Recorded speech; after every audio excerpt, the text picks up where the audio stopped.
bagong i-unboxing ko. Oh, ito. Iba yung kahapon ha. Iba din ito. Pero pareha itong laman nung kahapon. Kaya lang, ito ay iba ang kulay. Kasi, kung hindi ako nagkamali, ito ang eucalyptus ba? O, ito nga. Ito nga yung eucalyptus.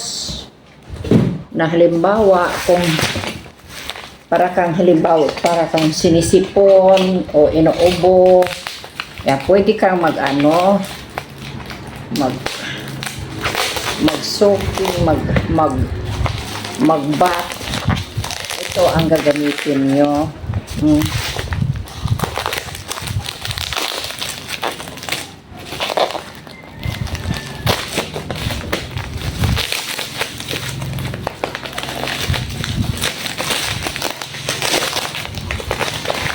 Ito, sore muscle and back soap. Oh, ito na yan siya.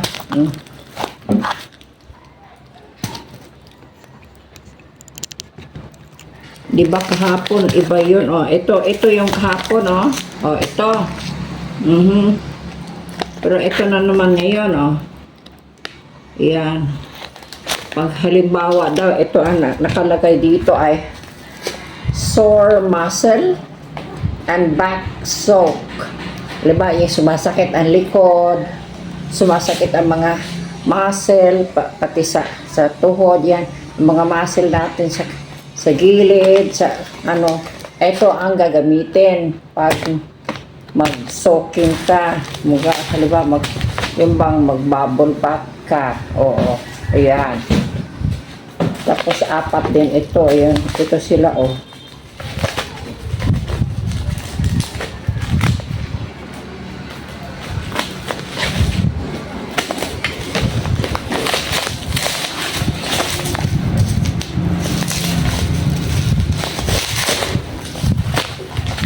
Yan, ito sila. No?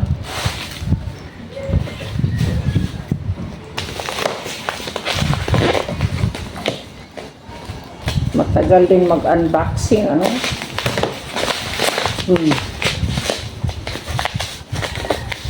Ito din ay nakakatulong sa mga joints ba natin. Pati muscle, yung sumasakit yung gilid, sumasakit yung likod, alam nyo naman, no? Pag ganyan lang ang tao, pag maraming ginagawa, pag nagkakarga, halimbawa, tapos yung nagbubuh ng maraming gamit na mabigat, halimbawa, tapos yan. Kaya, siyempre, pagkatapos, okay yung, maganda yung, magpahinga ka, tapos ito maligo, maghumol, mag-soak ba? Ano bang Tagalog ng mag-soak? Yung hihiga ka dun sa bathtub, mag-soaking ka sa bathtub. Ano ba yung humol yun sa Magbabad. Magbabad. Ayan. So, ito ang nagamitin, no? no? So, ito, 4 din, oh. Yan, oh. Ito, yan ang differential. Yan ang ngayon, no? Soak, a sore muscle, back soak. Oh. Pag sumasakit ang mga muscle at saka likod, mga gilid, yan. Tapos, ang dito, ang amoy ay eucalyptus at peppermint, no? Yan. Tapos ito, lavender scented din naman ito, yan. Ito, relaxing ito para ito pag halimbawa, ganun din, pag halimbawa pagod ka, tapos parang medyo worried ka, meron kang ginagawa na hindi naman masyadong mabigat, pero para bang gusto mong mag-relax, di ito ang pwede kang magtulog-tulog doon sa sa bathtub Ayan, ito. Yan. Oh. Yeah. Ito ang kahapon, dumating, no? Tapos ito din ngayon. Oh, yan. 4. Mamaya siguro mag-umpisa na ako. Yan. So, pagkatapos ba, baka mag-practice ako ng basketball mamaya. Kasi kanina, imbis ako napakainit din naman. Pero syempre may roof naman yon. May ano bang tawag yun? May bubong. Bubong ba yun? Bubong? Atip? O ewan ko. Meron naman. Okay lang pag kahit mainit kasi may bubong naman.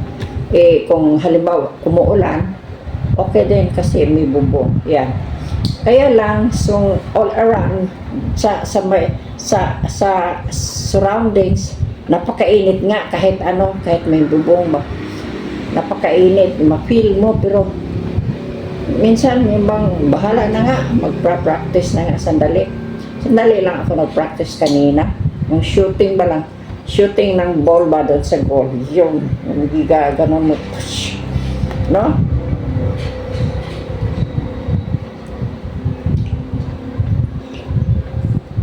Alam niyo kung ano tong iniinom ko?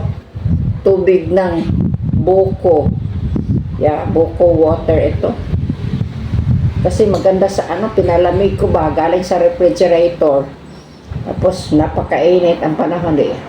Medyo malamig ito. Tapos maya-maya, ihi na naman.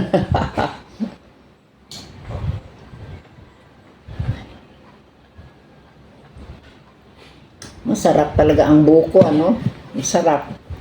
Okay, ito yung parang nag-cleansing din ito.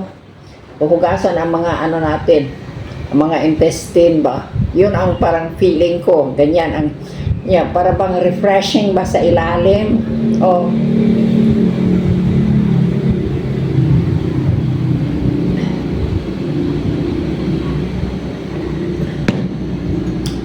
Nahubog na ako sa So, ayan na ha. So, okay. Hanggang mamaya, mag-practice pa ako ng basketball.